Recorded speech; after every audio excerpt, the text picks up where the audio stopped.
My colleague died, and every day I feel relieved I work at a small company, 7 people, but with a big clientele, so it's super important to be able to work together and do it well.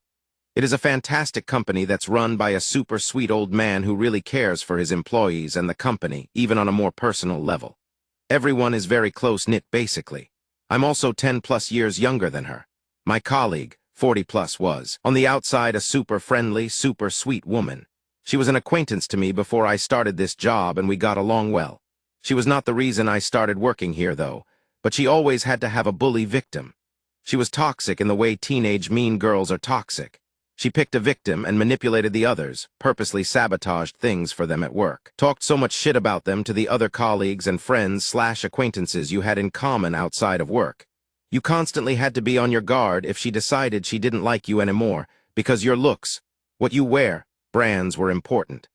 What you do and what you say will constantly be scrutinized. She would do that typical, childish thing where you could enter a room and hear her talking avidly to other people, only to go to a full stop once she noticed it's her victim that entered the room, and then she'd just stand there, giggling, while the victim is doing whatever he needed to do in that room.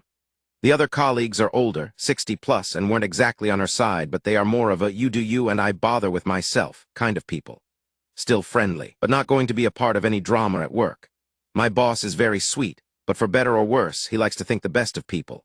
He genuinely hoped and believed that one day she'd stop. There was a plan, though, that if things didn't become better, she would eventually have to leave the company.